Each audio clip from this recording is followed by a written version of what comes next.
Hello and welcome to ETCIO Leaders Live, a program where we talk to IT leaders about their digital game plan and the ways in which they are leveraging technology to drive business agility, scalability, and innovation. I'm Sneha Jha, editor at ETCIO, and your host for the session. We're streaming live right now into LinkedIn, Facebook, Twitter, and YouTube. And we encourage our viewers to participate in the conversation by sending in their questions for our guest.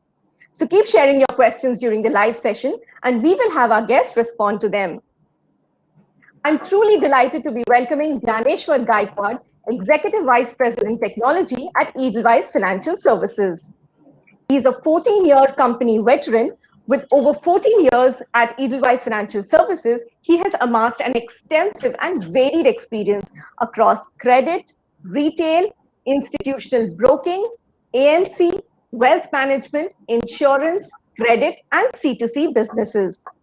He is responsible for defining the company's IT strategy and advancing the digital transformation of the company with the use of cloud, new age architecture, low code, no code, and data platforms. At Edelweiss Financial Services, Dnyaneshwar has set up the Cloud Center of Excellence, managed complex cloud migrations, and application modernization using cloud-native technology stacks. Good afternoon, Dnyaneshwar. Welcome to ETCIO Leaders Live. Thank you so much for taking the time to join us today. Good afternoon to you. Good afternoon to all of you guys. And thank you for that introduction. Right. Dnyaneshwar. Yes. Yeah, go ahead. Yeah. Dnyaneshwar, you've been a cloud champion at Edelweiss Financial Services, and you really understand the intricacies of adopting the hybrid multi-cloud model. And that's something we would like you to talk about today. So, cloud native is the paramount IT trend now, and most organizations today are already operating across hybrid clouds. Where are you currently in your cloud journey, and what is your experience thus far? Yeah, that's an interesting question to start with, Sneha. And indeed, the cloud native is the trend today, and it is not a far-fetched dream. And as you rightly said, organizations, especially financial services organizations, have started operating across the hybrid cloud models. While I express my views here, and those views will be my personal views, I just wanted to make note of this for all my viewers and audiences. First and foremost, I want to clarify certain terminologies here, and the most important terminology is hybrid cloud terminology, right? Because hybrid cloud today means different things to different people. For example, somebody who is having a co-located with third-party data center and having some presence on cloud, cloud is a hybrid cloud for him, or rather a hybrid cloud for him. People who have infrastructure within their own data center and have some footprint on some SaaS model also call it as a hybrid cloud. Some have their own private clouds and they have some footprint on a public cloud outside their data center, also call it as a hybrid cloud. So it means different thing to different people. But net what it is generally is people use this word who have a private on-premises and a public cloud combination context. So this is where this really is being used. Now moving on, in terms of financial services sector in India, the industry has been taking baby steps towards the cloud. Slowly and steadily, step by step, they are adopting to the public cloud. I have not seen anybody who has taken that leap of faith and then everything migrated to cloud. The people who have done that have Hello, sorry. No, I'm saying they've not migrated their mission critical apps in one go. One headlong in cloud. Correct. Correct. And there have been cases where people who have done that, they have burned their hand and then they have learned their lesson. Mm-hmm. So what I really want to main here is the finance sector has realized, and rather realizing the real key business success is not bringing about the product and services differentiation, but using technology to create this edge, right? But to use the technology, you need to solve and use the technology to solve the complex business problems by continuously innovating and being agile. Okay, so that's the key for business to succeed, and not the product and service differentiation. Right. Similarly, for us, it is no different. Right. Hybrid cloud has been fundamental to our needs. We call hybrid cloud is an approach towards building the products and services for our customers and partners. Right. And this is a chosen methodology after a careful consideration internally. Correct. Uh, there are two words that we have today when we talk about hybrid cloud, right? One is that the legacy infrastructure and application piece that we have built over the period of time, and the other one is the new age modern infrastructure or application stack using the cloud native services of a public cloud, right? And running a hybrid cloud and a multi-cloud environment becomes a natural to us. Mhm. So, just to cite an example, we have our general insurance business, which is wholly born out of the public cloud, right? Mhm. Here we have leveraged all the cloud capabilities. And when I say this, we could do this because we started afresh. We did not have any legacy with us, right? Right. Because if you have no baggage, when you want to start fresh, you should start fresh on the cloud. Mhm. That's the key Cloud here. native business And model. yeah, and another example I can share is the digital platform that we have built in for our credit and wealth management businesses, Mhm. right? So wherever we have to make the new beginnings, we prefer to be on a public cloud infrastructure Mhm. because of its obviously apparent benefits that it has to offer. Mhm. And in fact, we have a public cloud first policy for all our future technology needs. Mhm. Right? This is also after a careful consideration that we have decided that we'll explore the public cloud first before we get into uh, any other model exploration, Mhm. right? So another example that I want to give, which is the opposite of the one that I've just now cited, and this is more apt for the on-premises or your private cloud infrastructure, right? Mhm. The general insurance example that I had spoken about is an example of born on cloud, Mhm. but there will be businesses like trading businesses, right? Correct. Where I am referring to a low latency trading or algorithmic trading platforms Mhm. that broking industry runs today, right? Correct. Which is their bread and butter, right? Mhm. These businesses have some specific nuances, right? And the nuances are such as they need a special multicast. So multicast is a type of a data protocol that you Correct. run for broadcasting the price feed information to the Mhm. clients, right? Mhm. Secondly, That it doesn't needs lend to be itself well to the cloud. correct. Mhm. Secondly, it needs to be closer to the trading exchanges, right? It has to be Mhm. have closer in proximity with NSC and BSC. Correct. And there are certain specific latencies that these guys have to maintain to be in the game, Mhm. right? Otherwise, they will not sustain. So Mhm. this is a typical example, Mhm. right? For such businesses, you can never be on a cloud because of Correct. the reasons that I've stated above, right? Right. So it can only function within your own premises on or a private cloud that you may be calling in general. Mhm. Mhm. So I give you example of the bottom cloud. I give you example of now on the on-premises business, Mhm. and another example that I would want to give that would clarify on why multi-cloud environment, right?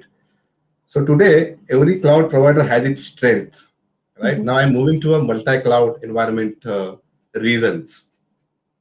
So you have Googles of the world, you have Amazons of the world, you have Microsoft of the world, right?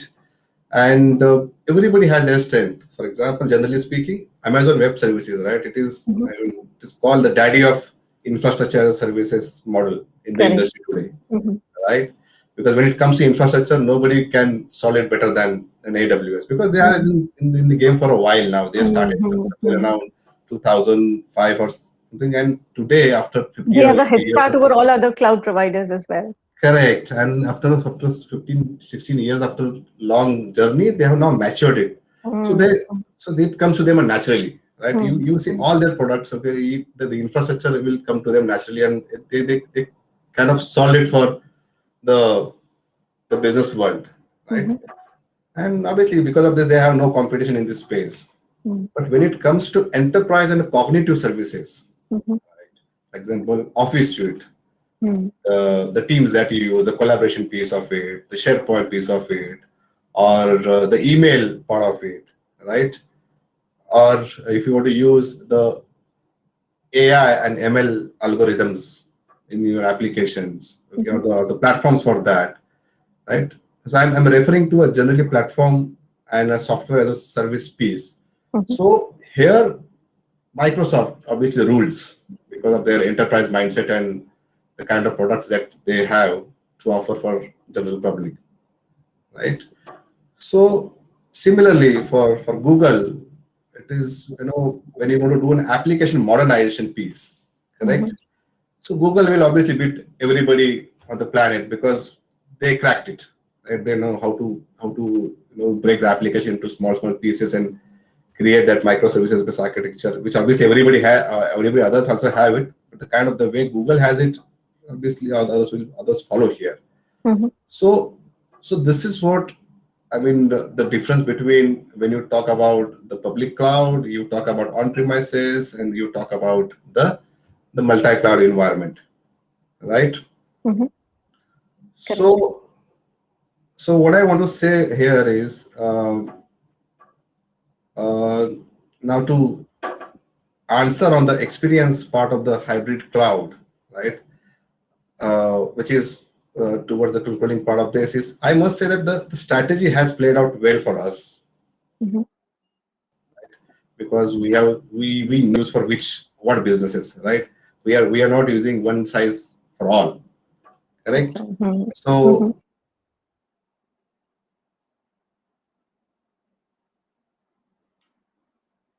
the ability to scale, Mhm. okay, it allows us to, right? It also gives us the Mhm. direction for our future Right. businesses.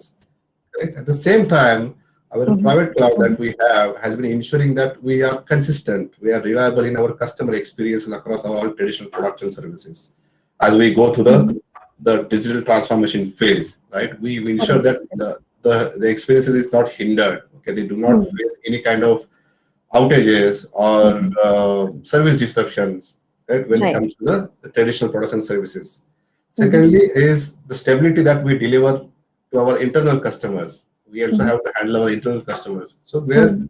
obviously the private cloud plays a very vital role here. Mhm. So in my view, hybrid or a multi-cloud approach offers you the best of the two worlds, Mhm. and it allows you to have a balanced approach towards the digital transformation wave that is happening across the industry, Mhm. and it's a fulcrum around which Mhm. the new age technology will evolve. Okay. That's really nice, Dnyaneshwar. So, like you mentioned, you have diversified business models across, your different business line of businesses, like your asset and wealth management, credit and life insurance, general insurance, asset Correct. reconstruction. So, while you are adopting a cloud-first approach, what are the ways in which the hybrid multi-cloud model has helped you deliver customer experience based on new product lines and service offerings and a frictionless customer experience through automation, self-service, and flexibility? Yeah, I think there are two main things I was trying to cover as a part of this question. But yeah, let me You can gather break my it thoughts down and and try. then give Yeah, us more and try details. to answer this. Anyway, Mhm. sure. So I think I want to answer this question with keeping public cloud in the perspective because this is about the multi cloud environment and the cloud first approach, right? So cloud first approach is taken when you have something you want to put it on public cloud first and then Mhm. evaluate whether you can use a private cloud or not. That's where the cloud first approach is being Right. used in the industry. So I think I want to keep this public cloud perspective in mind Mhm. and answer this question. And the reason is that in the industry, as I said, everybody views cloud first approach in the public cloud context, right? Because whatever you have, you anyway have is there in your data center, and then if it is there, then why do you need a cloud first approach, correct? Correct. Correct. So I would answer it a little differently. So let's start with the benefits of this cloud first approach, right?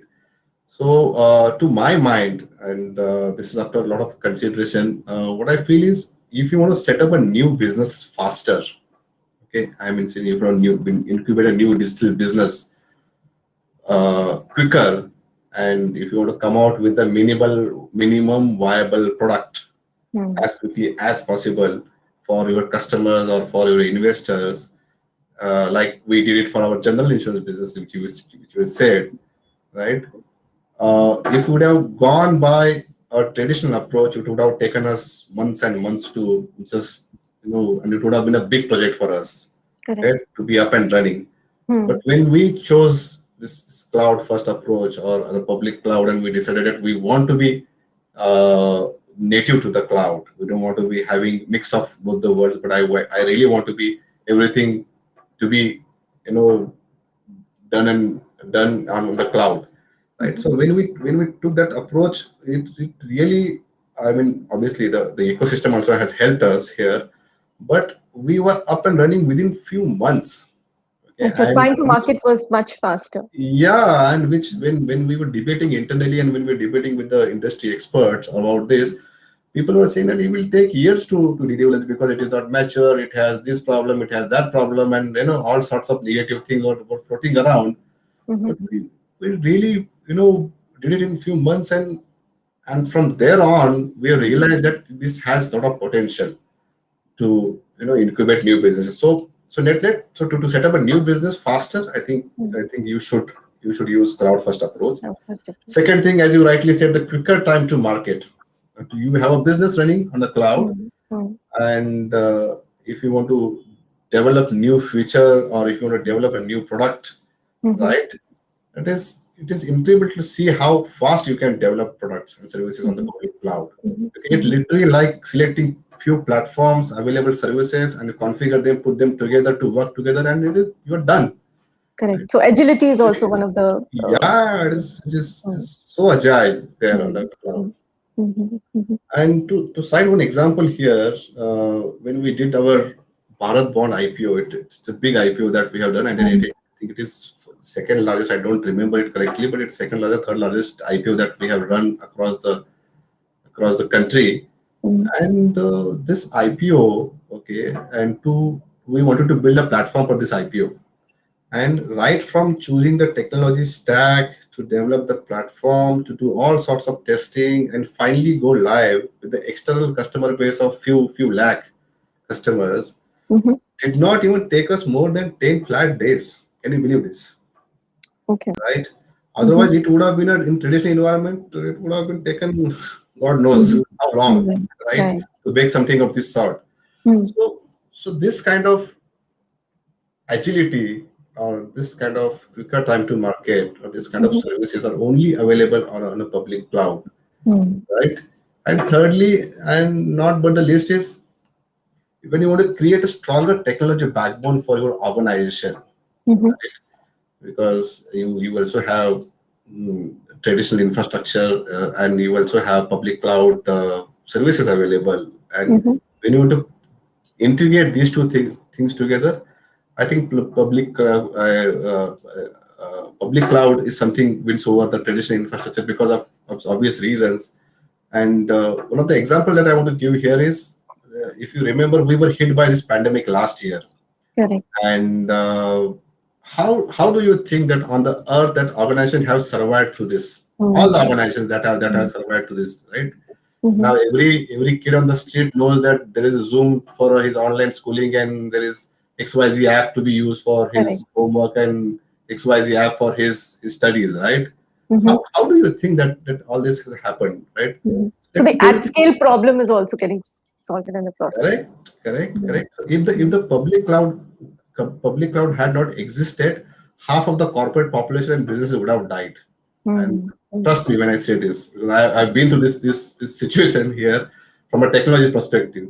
So public cloud has a real value for people, and that's when people have understood the real value of it during the pandemic, as what it can give you, because they have seen it as a whole.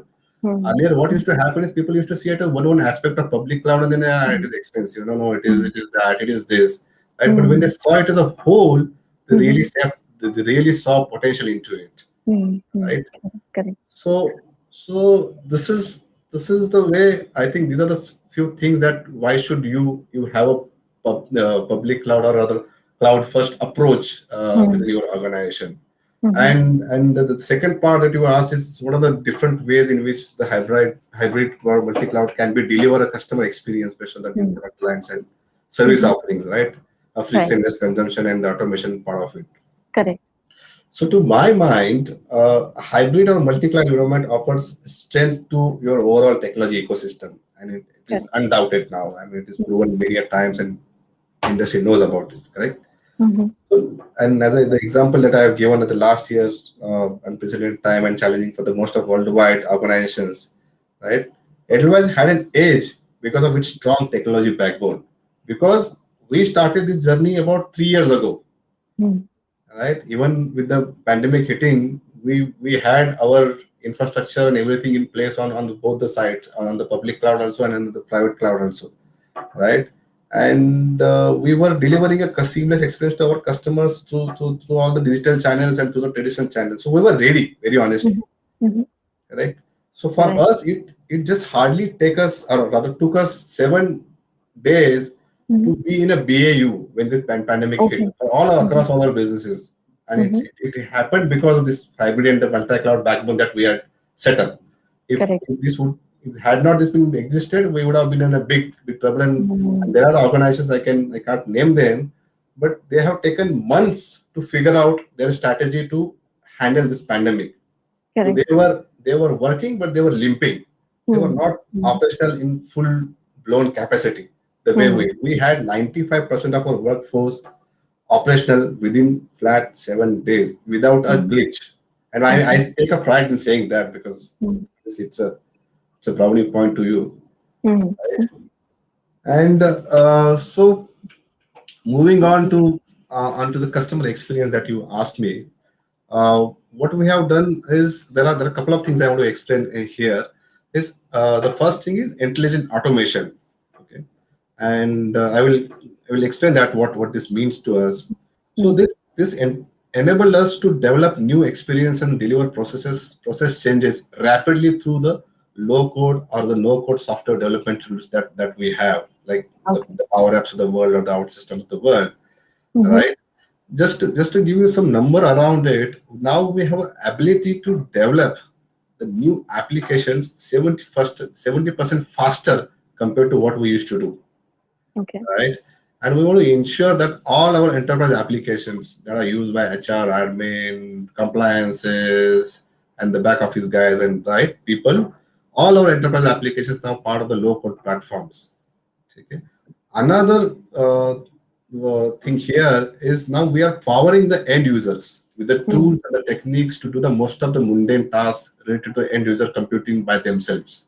The tasks like sending surveys, taking feedback, email, user accesses, and tech checks, and those generating business intelligence reports from the existing services and stuff like that. So all this we want to give it to people to do a self-service, right? We don't want to do it at a technology, and because technology has no value to add here, right? When you set up a platform, just give that platform to the user and let the user run it the way you want it to run it. Like a self-service mode. Correct. This is the intelligent automation that I was referring to. And now, today, if you see in the industry, right, why do you have so many applications in the industry? Because a small requirement or process that organization has, somebody has created some application for it. And money and time and everything to create this application. Later, to maintain that application, you waste another resources, correct? Some go beyond this and build dependencies around these applications, correct?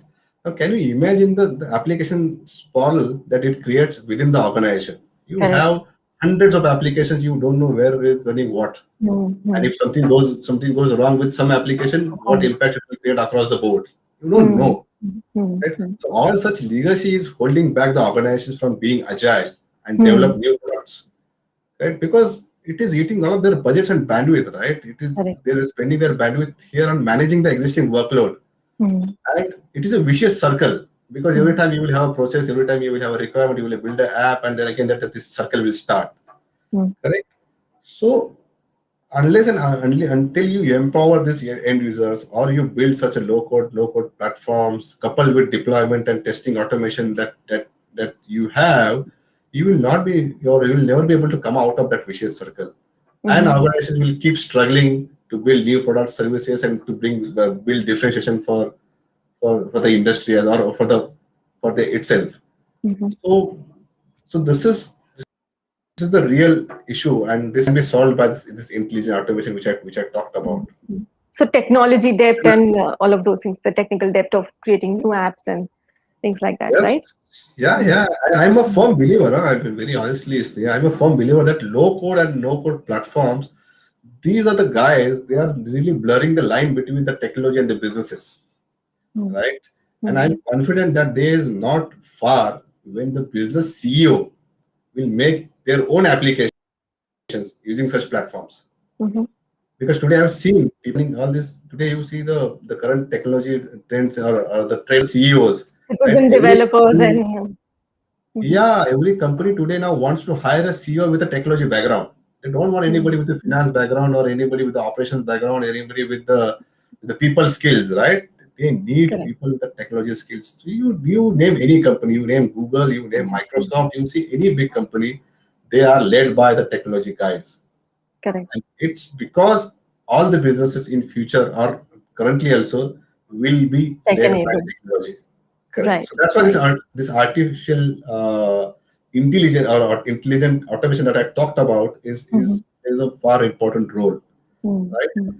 Now moving on to the artificial intelligence part of it. So if you want to leverage the advanced machine learning algorithms, right? And to give you some numbers, today we have developed over 20 such models for evaluating risks, performing the anti-money laundering checks, doing customer KYCs, identifying frauds, and thereby building the efficiencies in our businesses, right? Using the artificial intelligence part of it. So just to give some perspective on the anti-money laundering check, I know there's a logic that we have built. We call it a fuzzy logic, okay, and that matches the name. See how intelligent it is. For example, let's say if Sita has a name, Sita has double E also, and Sita has a I I also. also. Yeah. So these algorithms are so smart that we have built. Are they identify that even if it is SEETA and otherwise it is SITA, it is the same Sita that the customer wants to refer to, or a system wants to refer to. Become powerful and idiot proof, no? I mean, what else you need in life if the systems are becoming so intelligent, right? So this is the perspective that also we have brought into our application development. And another mundane task that you have in artificial engineering world is in a financial services, you have concept called beginning of a day and the end of day processes that we run for most of our businesses, just to ensure that we start on a good note and end on a good note, right? So all these processes, earlier we used to have a large team to run these processes. Today we have automated all of this using the robotic frameworks, to the extent that these are now taken care by system, and even if develops any glitch during the processing of this, it auto heals itself, self-healing mechanism. Right. See how powerful it is, this artificial intelligence, and we actually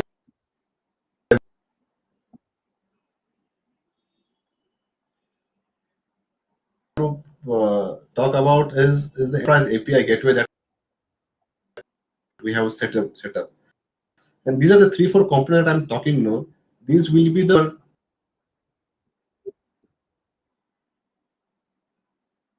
customer facing applications. If you have this in the only thing what you will do is the process changes.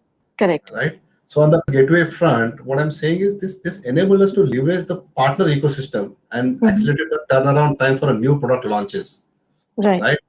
We have hosted thousands of APIs available across public and private domains today for a seamless data exchange between the organizations, between the two entities, whatever you call. And this layer we have built it on the top of the all product and services. So Correct. earlier, what used to happen is we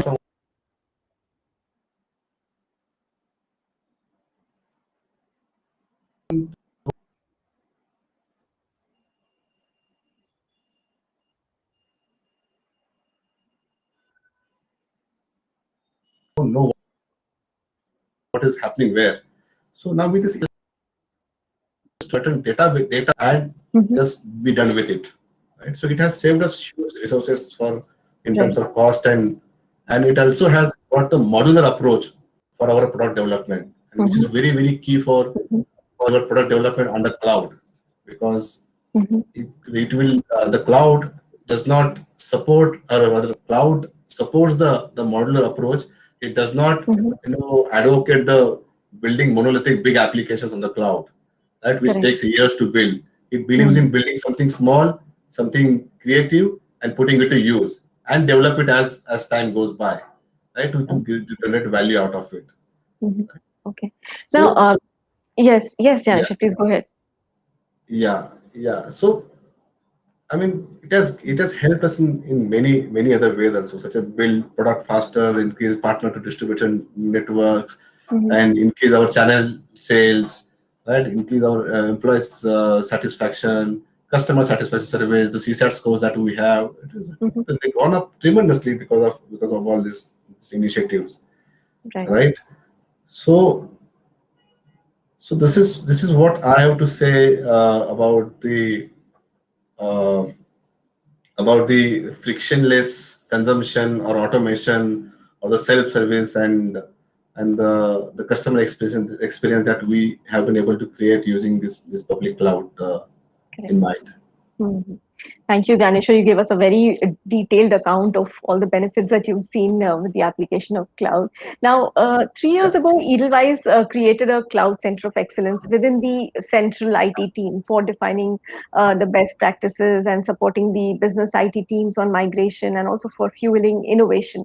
Can you talk to us about the activities undertaken by the cloud center of excellence, its construct, and the value proposition that it has developed for the company?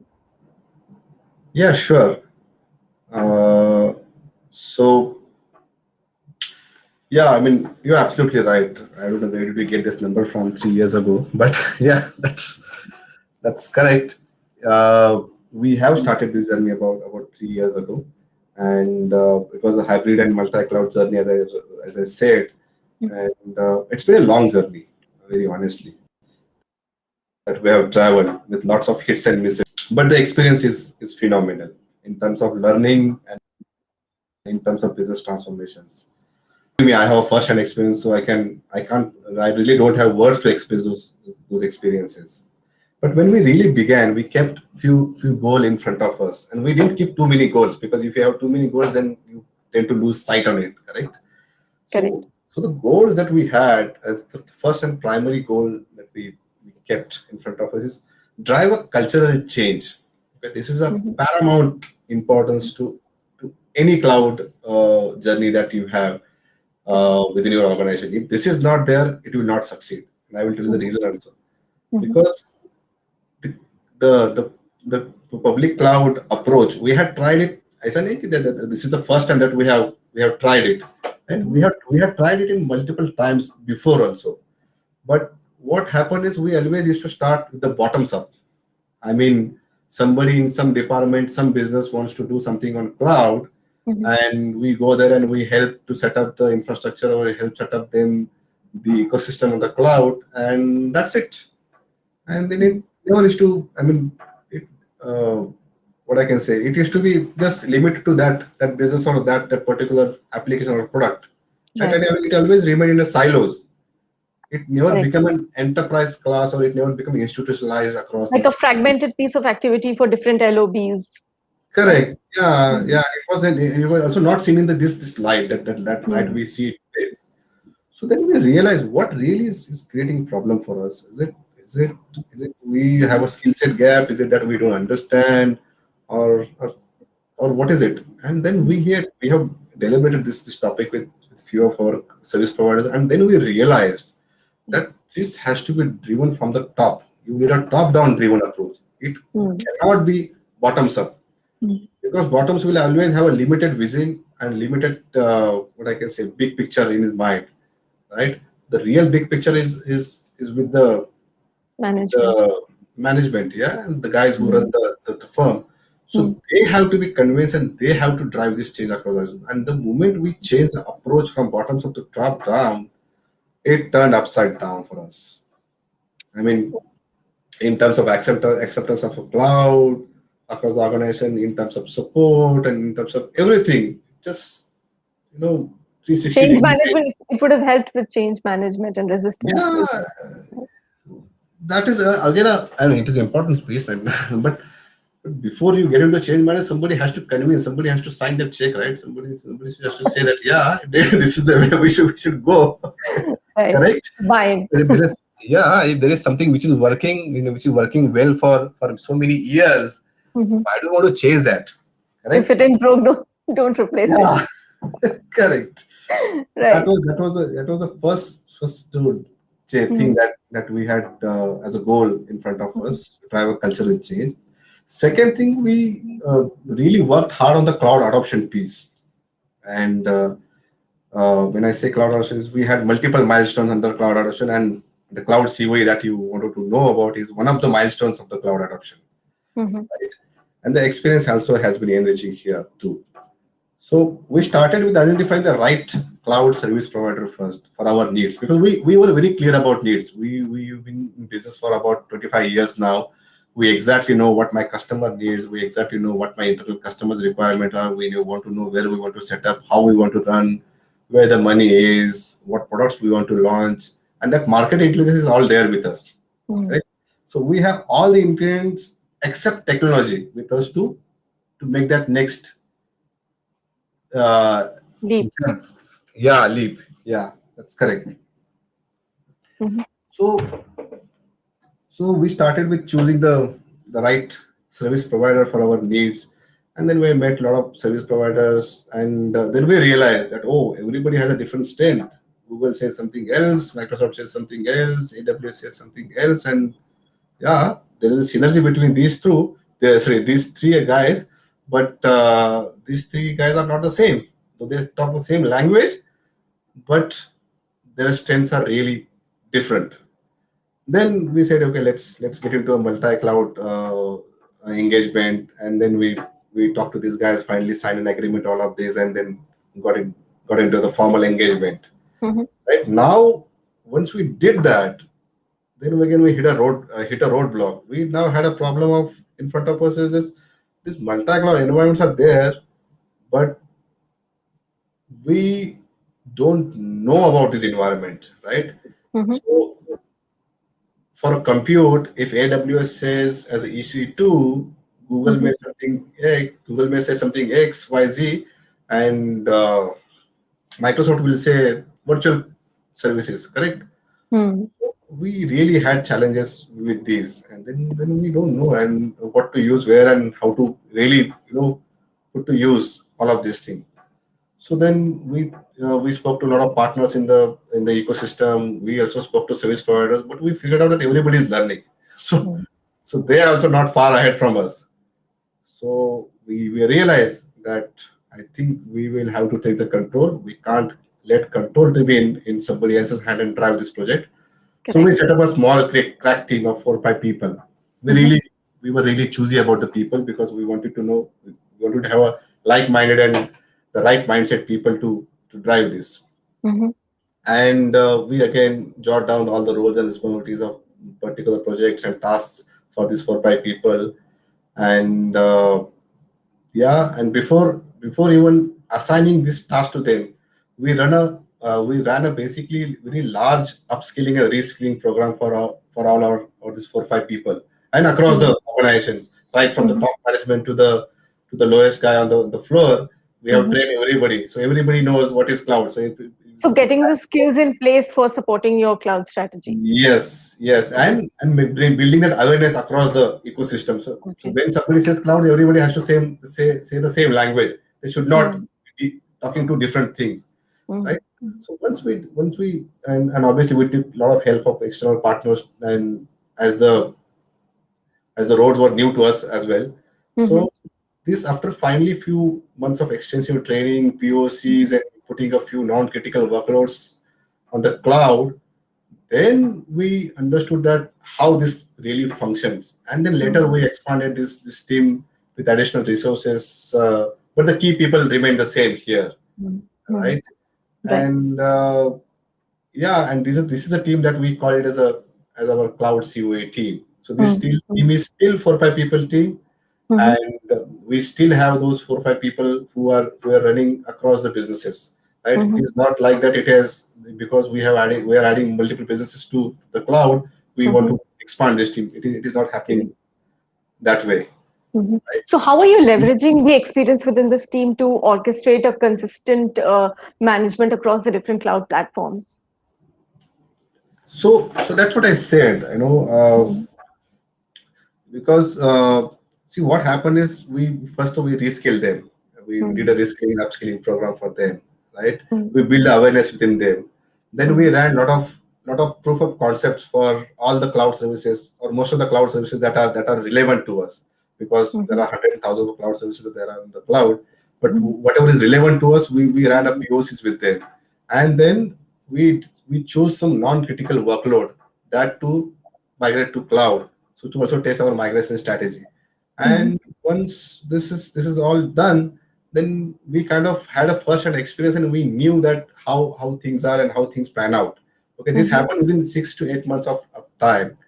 So we exactly knew when somebody comes to us for a requirement, what is to be told to him, and we kind of templatize it, right? If somebody wants a compute, this is a template. If somebody wants storage, this is a template. If somebody wants to explore A services, this is a template. If somebody wants to integrate, somebody wants an internet, somebody wants A, somebody wants B.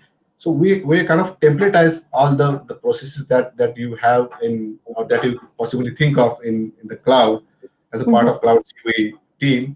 And so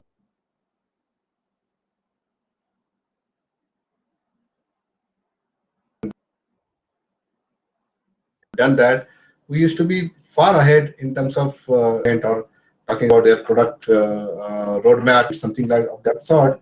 We used to contribute a lot of things from a cloud perspective, and that really added value for businesses, and that really added value for a organization as a whole. Okay. Okay.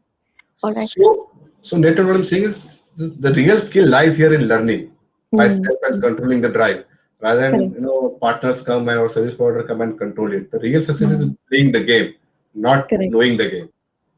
Right? So we played it. Now, if I want to talk about the value proposition, as you said, that today cloud service is an important pillar for the Edelweiss, right? And it has kind of become a knowledge hub for the entire organization. So anything anybody wants to know about cloud in general, okay, be it application development, be it infrastructure, be it anything new product development, low code, no code, whatever new terminology that they hear, AI, ML, okay, the buck stop at cloud COE. It's a one-stop shop for all of them, right? And today we run the similar or large operations of multi-cloud with the 30% staff compared with the traditional data center structure. And the staff, okay, we have not added any manpower to it or any other resources to it. They are only those 4 or 5 people. They are still 4 or 5 people, only 1 or 2 additions at the junior level, but the core team remains same. Correct? And third and biggest advantage that the value proposition that cloud has brought to the company is the data center related incidents, right? That have gone down significantly.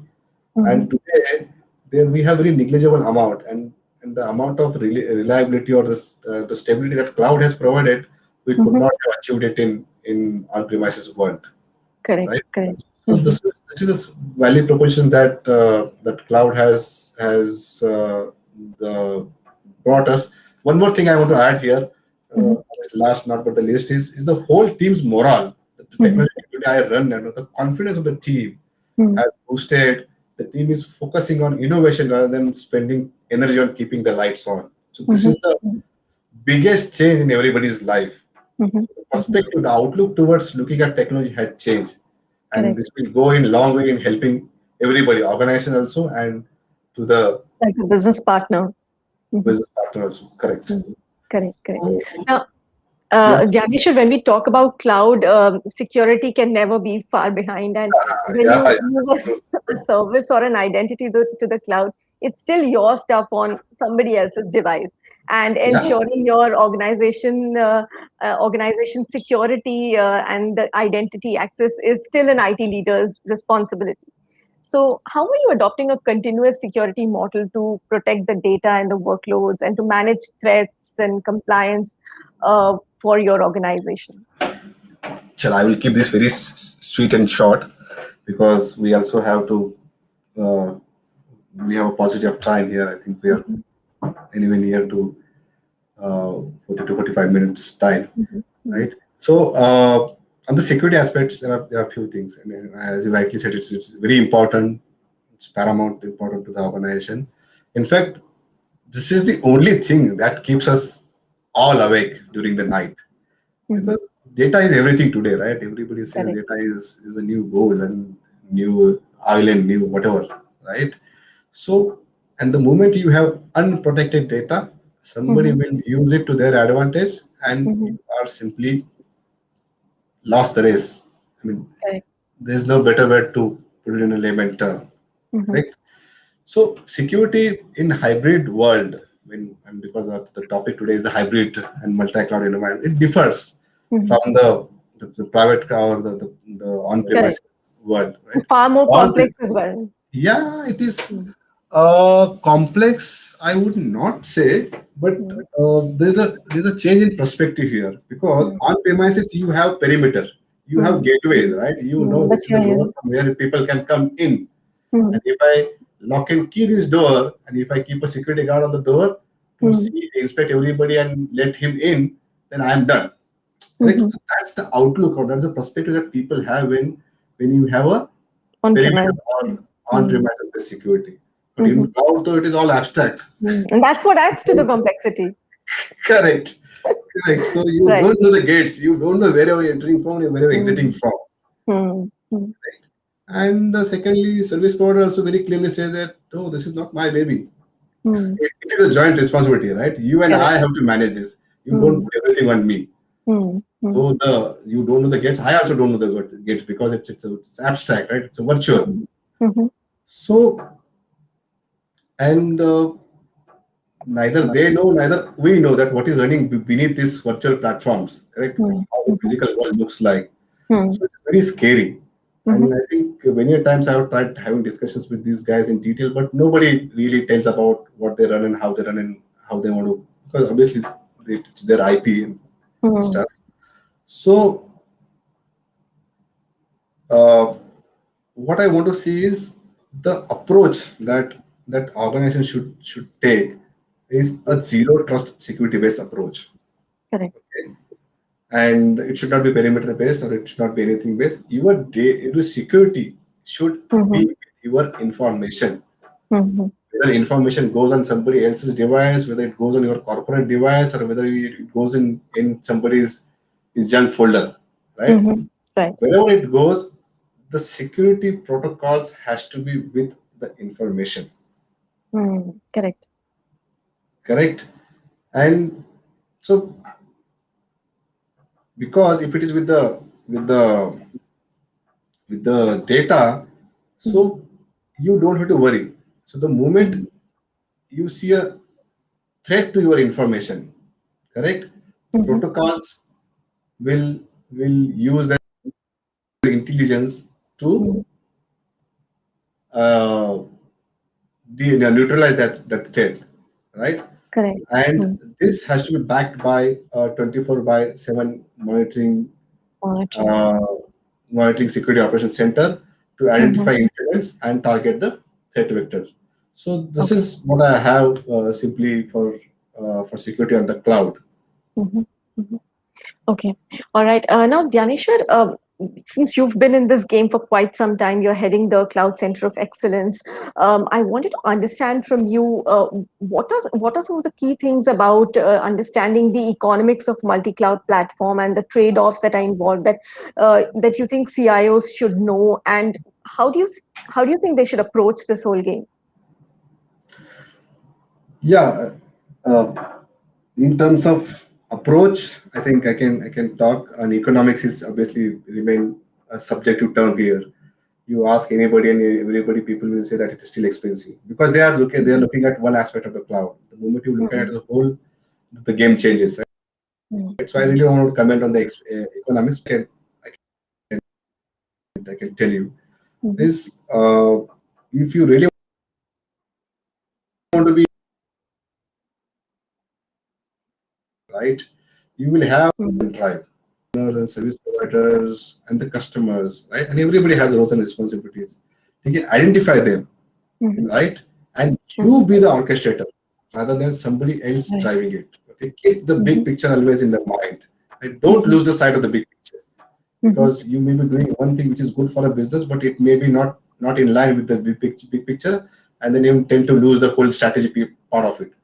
Right. So net to take a charge, right? You be the orchestrator. Everything has to be orchestrated by you. You should know who is doing what and what is been allowed, what is not been allowed, what is possible, what is not possible, and things of that, right? Secondly, upskilling and reskilling, at least for a few more years, is the key, right? So ensure that you also adequately learn or skill yourself or learn whatever that you call it, and at the same time you give that platform to your team because Correct. as you learn and as you grow, you will know more about clouds better than the service providers, and then you will be able to drive things better, and it will be far in control, right? And Right. last, but then this is very, very, very, very, very important. Okay, this is. I mean, if you want to take away anything from this whole discussion, I think this is the point that you take away. Right? The cloud economics piece of it. Focus on the cloud cost optimization. Please be very, very clear. Every click that you do on the cloud environment, it costs you money, whether they say it or don't say it. Right? So be very vigilant about this cost because the operational cost hits more than a capital cost to businesses. Absolutely. Correct? And you should have a dedicated cloud economics team. I do have it, hence I'm suggesting it, to oversee the cost on a daily basis. No matter how large or how small infrastructure or the setup you have, but have this done on a daily basis. Correct? Right. There are options. There are new services that are being launched every day. There are thousands of services which come. They are far cheaper compared to the old services or old infrastructure that the cloud has to offer. Right? Keep watching. Be vigilant. Correct. And one of the important statistics that I want to give you here is the compute cost. Okay, in the whole cloud ecosystem costs you about 70% of your total money. Right. Right. So constantly find out ways to optimize this piece. If you forget to optimize the rest 30%, doesn't matter. 80% game is here. Okay. 70% game is here, right? So focus on this optimizing this compute cost. And if you're done this, you're home. Right. So this is the approach that I would like the CIOs to take when they want to approach towards the multi-cloud environment. I'm keeping it short and simple, not Right. getting Right. too Very, much. very sound advice, Dnyaneshwar. Now, in the course of our conversation, you spoke about how you've leveraged the cloud platform to help provide business agility, faster time to market, speed up innovation, and all of these things. Now, and you've become the trusted business partner as the IT department. Now, what is the feedback that you are getting from business? Is there more pressure now on you because putting new systems and is much easier because new configurations can be now done almost instantaneously. Is the expectation from IT department increasing? One sec, I'm getting battery low. Just a minute. Allow me. Yeah.